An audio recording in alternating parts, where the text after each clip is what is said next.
Hai, selamat datang kembali di channel saya Hendra Wijaya. Pada video kali ini saya akan coba berbagi informasi mengenai bagaimana sih caranya migrasi ke Amerika. Gimana caranya saya bisa sampai ke benua ini. Ada banyak cara, cuma yang saya mau bahas 3 yang paling utama. Yang pertama adalah asilum namanya. Kalau pernah dengar itu bahasa Indonesianya suaka politik. Jadi kalau Anda merasa ada masalah di negara Anda berada, Anda bisa meminta suaka politik ke pemerintah Amerika. Tentu prosesnya nggak mudah ya, banyak syarat-syaratnya. Bagaimana Anda bisa bisa mengajukan ini, dan setelah semua prosesnya itu disetujui, Anda bisa bawa pasangan suami istri atau anak beserta untuk masuk ke negara ini juga. Setelah Anda dapat asilum, Anda bisa masuk ke Amerika, dan setahun kemudian Anda bisa apply yang namanya green card. Kalau pernah dengar, green card itu adalah istilah untuk izin tinggal di Amerika, atau ada istilah lainnya yang disebut sebagai permanent resident. Itu yang pertama. Yang kedua, lotre. Dari namanya udah jelas, lotre. Jadi diundi. Aplikasinya ini Anda masukkan secara online. Pemerintah Amerika itu menyediakan jatah sekitar 55.000 setiap tahun. Dan tentu setiap tahun aturan berubah, tapi ya angkanya sekitar sana. Dan ada beberapa syarat juga, dan lotre ini berdasarkan keberuntungan, tapi tetap ada syarat minimumnya juga. So, yang pertama adalah Anda tidak boleh lahir, bukan warga negara ya, lahir di negara Bangladesh, Cina Daratan, India, Pakistan, Korea Selatan, Filipina, dan Vietnam. 7 negara itu nggak bisa. Jadi contoh, misalnya sekarang Anda ini tinggal di Singapura, Anda aslinya dari India, tapi Anda sudah jadi warga negara Singapura, tapi lahirnya di India kan? Nggak bisa. Itu tidak bisa ajukan. Kenapa? Zaman saya datang ke sini tahun 2011, seingat saya itu hanya mainland China, Filipina, Meksiko, dan India. Karena orang dari 4 negara ini udah terlalu banyak di sini. Jadi untuk distribusi secara rata, mereka tidak boleh ikut program lotre ini. Tapi tiap tahun berubah gitu loh. Terutama sejak Presiden Trump, aturan ini banyak berubah sekali. Karena ya untuk tujuan-tujuan tertentu lah. Terus lalu yang kedua, kalau misalnya Anda itu katakanlah dari Vietnam, tapi istri Anda katakanlah dari Australia, itu bisa. Jadi Anda bisa ajukan dari sisi istri Anda, bukan dari Anda gitu loh. Tapi otomatis dengan begitu kan artinya kemungkinan dapatnya kan jadi berkurang 50% ya. Tapi kalau misalnya Anda dua-duanya dari Australia, atau satu dari Australia, satu dari Jepang, nah itu artinya kan dua-duanya bisa masukkan gitu loh. Dari kemungkinan dapatnya itu lebih besar gitu loh. Atau kalau misalnya Anda suami istri ini masuk dalam negara yang dalam list itu, tapi orang tua Anda tidak ada dalam list itu, bisa juga ajukan lewat kelahiran orang tua. Jadi masih ada fleksibilitas yang diberikan oleh pemerintah Amerika. Itu syarat yang kedua. Lalu syarat yang ketiga, Anda tidak perlu jadi profesor atau scientist atau apa. Pendidikan Anda cukup SMA atau setara. Jadi ada bukti semua ijazah, Anda SMA atau setara, walaupun belum kerja, Anda bisa ajukan. Atau syarat kedua, tapi saya rasa ini mungkin irrelevan, tapi mungkin juga bisa terjadi ya. Jadi Anda punya pengalaman kerja 2 tahun, dalam 5 tahun terakhir, di mana 2 tahun ini sebenarnya kerjaannya itu butuh keahlian atau pelatihan khusus. Katakanlah tukang las lah.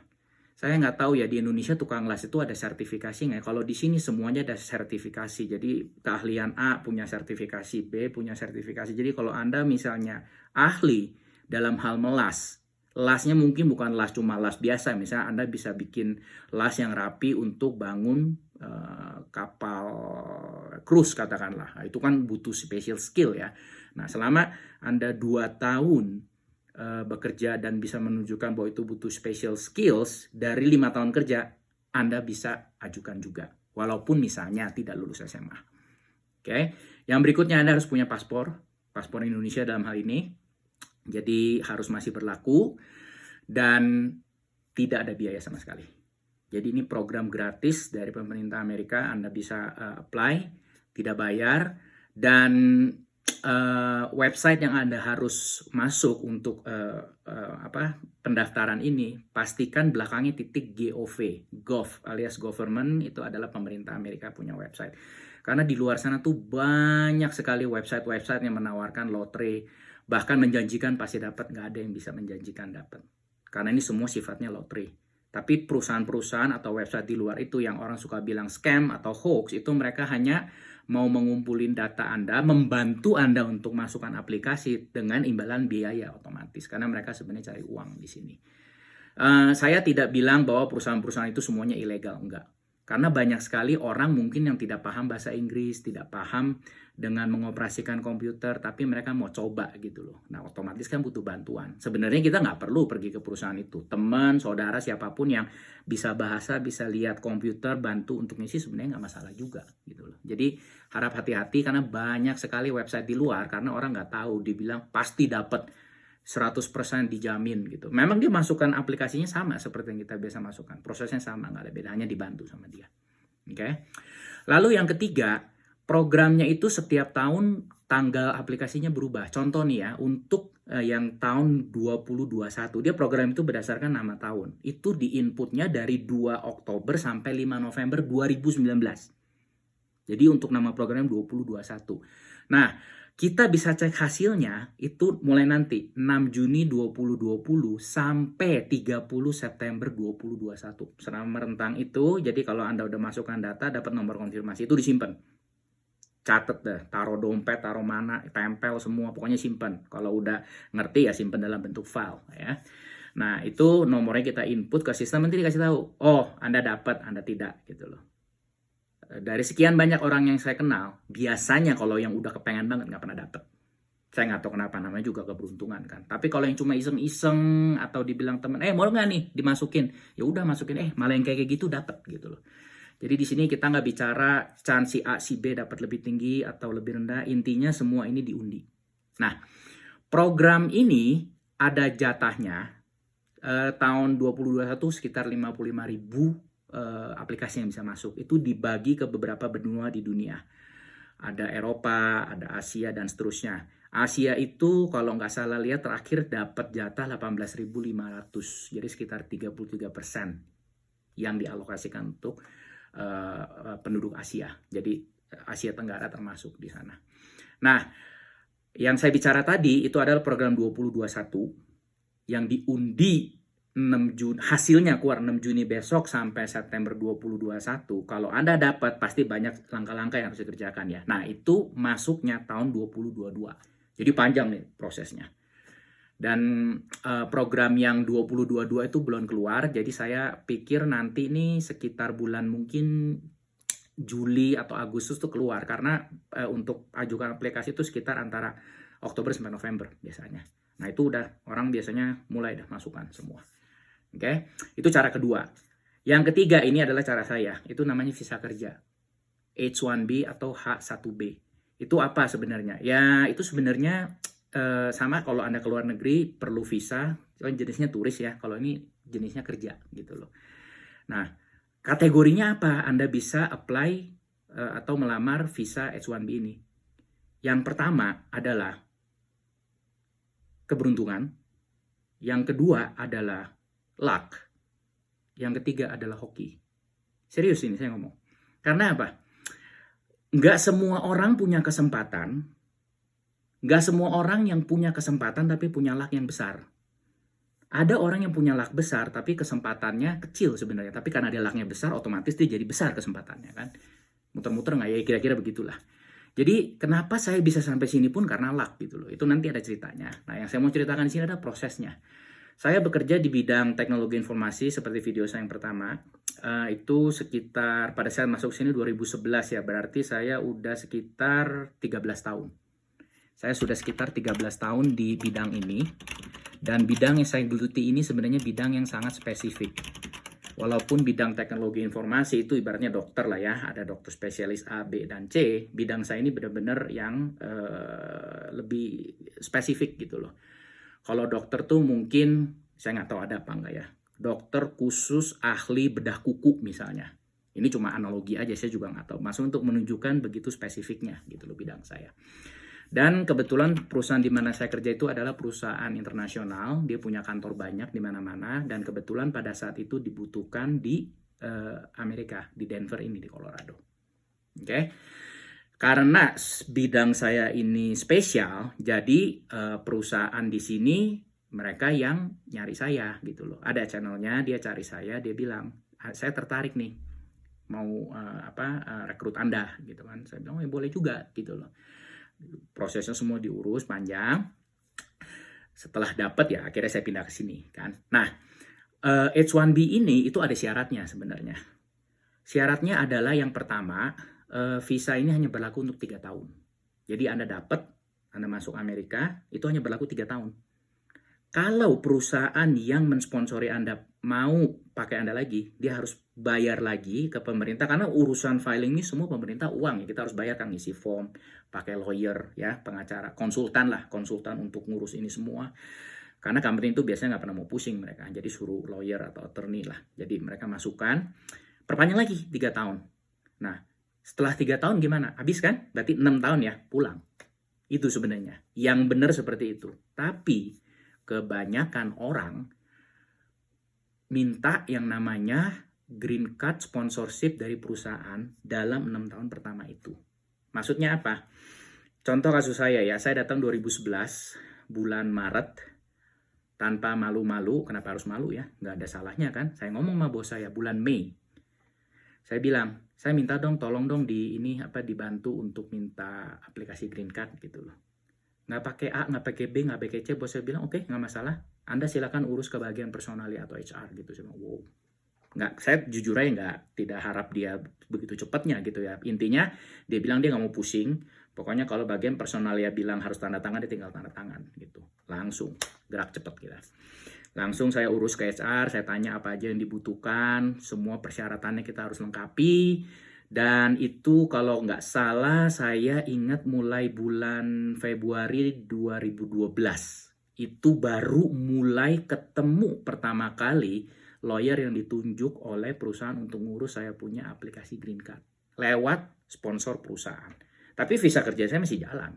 Kan baru berapa bulan tuh, dari Maret kan. Jadi udah aplikasinya proses panjang nih. Singkatnya saya dapat 2013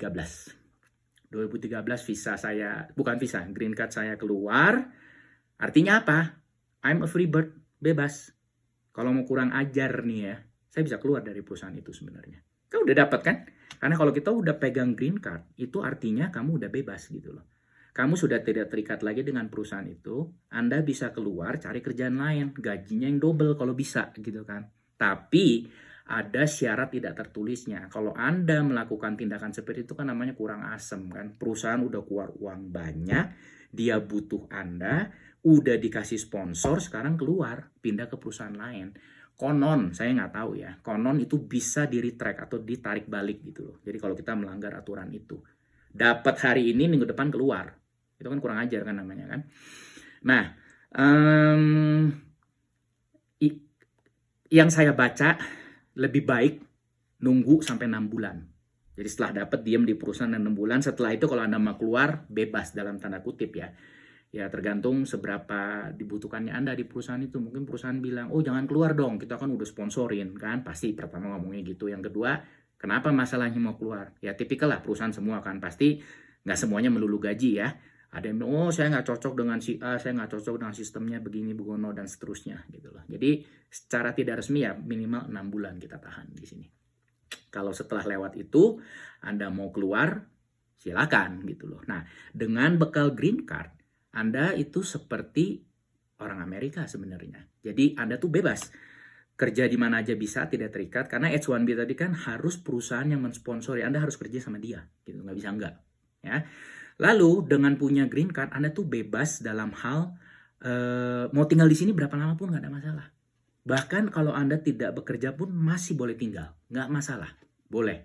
Cuma mana mungkin sih kita tinggal di sini nggak cari kerja, nggak ada uang, bagaimana gitu kan untuk support kehidupan hari-hari kan. Jadi dengan punya green card itu paling nggak masalah imigrasi itu udah hilang satu. Kita punya kepusingan udah hilang nih. Nah, green card ini itu perlakuannya sebenarnya bukan persis ya, mirip seperti warga negara Amerika. Yang membedakan apa? Ada dua. Nomor satu, Anda tidak bisa pemilu, voting. Nggak bisa ikut milih presiden, gubernur, dan seterusnya. Yang kedua, Anda tidak bisa ikut yang namanya jury duty. Jury duty apa? Kalau sering nonton film Amerika, kan ada tuh pengadilan tuh untuk penentuan. Orang yang duduk di pinggir, juri kan, ya kita harus ngerti kasusnya apa, ntar di vote. Anda bilang orang ini bersalah atau enggak. Kalau bukan warga negara Amerika nggak bisa. Itu. Oh, yang ketiga, Anda tidak bisa bekerja di pemerintahan. Jadi walaupun katakanlah misalnya kerja di kantor pos gitu, itu kan milik pemerintah ya, USPS, United States Postal Service, kita nggak bisa kerja di sana. Walaupun kualifikasinya itu tidak butuh level seperti profesor atau apapun gitu ya, tapi itu adalah institusi pemerintah. Jadi kalau memegang green card kita tidak bisa kerja di sana. So kira-kira begitu. Semoga informasi ini bermanfaat. Nanti saya akan sertakan link di bawah gimana sih caranya masukin green card lottery, itu ada. Dan sekali lagi pastikan yang .gov. Kalau Anda mau masukkan nggak pede, panggil teman, saudara atau siapa yang untuk bantu info. Gampang sekali isinya. Jadi nggak perlu keluar uang semua. Itu gratis. Pemerintah Amerika nggak pernah cas. Kalau asilum lain cerita, itu kan memang kasus khusus ya. Informasi juga ada karena saya nggak banyak terlibat. Saya cuma tahu. Jadi silahkan kalau mau lihat. Kalau yang H1B juga sama. Tapi biasanya H1B itu urusannya dengan perusahaan. Jadi perusahaan yang ngurus. Mereka tuh udah punya bagian lawyer yang hubungin saya. Oke. Nah, sedikit cerita. Kenapa saya bisa sampai sini kan? Yang saya bilang tadi, luck gitu loh. Tanpa angin, tanpa badai, tanpa hujan, apa istilahnya begitu ya. Tahu-tahu datang email, plung gitu kan, dari perusahaan yang di sini. Dia bilang, saya butuh orang untuk ditempatkan di Moskow, Rusia gitu. Saat itu saya bilang, wow, oke. Saya pikir, aduh, gimana ya? Sebenarnya nggak apa-apa juga sih. Cuma saya pikir yang kasihan anak terutama ya. Sama istri, ya istri saya sih bahasa Inggrisnya sih lancar ya, cuma kan Russian pakai ngomong bahasa mereka ya. Anak saya kalau saya sekolahin ke sana ngomong Rusia nanti gimana gitu loh, karena kan Rusia itu kan pakai Sirilik kan, ada beberapa huruf tuh yang nggak pakai alfabet atau terbalik, kayak misalnya R itu P, B itu apa. Saya pernah ke Kazakhstan, jadi bekas federasinya Rusia, itu kesulitan memang karena nggak semua orang bisa bahasa Inggris di sana. Terus saya bilang, saya pikir-pikir dulu deh ya, saya respon ke orang yang di sini. Terus nggak sampai seminggu dia tiba-tiba balik, dia bilang gini, oh ternyata udah nggak ada posisi itu gitu loh. Kalau ke Amerika gimana? Itu dia bro yang saya mau sebenarnya. Karena apa? Pertama dapat email, di bawahnya tulis dari Denver. Kenapa dia nyari orang untuk di Rusia gitu loh. Saya bilang inilah memang saatnya nih. Tepat sekali karena memang saya mau pindah ke sini gitu loh. Sebenarnya mimpi pun enggak, karena yang saya tuju saat itu adalah Australia. Kenapa? Karena Australia adalah pusat dari kantor pusat dari sistem yang dimana saya bekerja ini di Indonesia. Gitu loh. Jadi saya incernya Australia, prosesnya belum selesai, lagi saya ajukan untuk visa kerja, datang nggak si Amerika ini? Makanya saya bilang tadi, hoki, luck, dan keberuntungan. Nggak diminta, nggak ditanya, tahu-tahu datang sendiri gitu. Jadi cerita singkatnya seperti itu. Oke? So, semoga bermanfaat dan terima kasih udah nonton video ini. Bye-bye.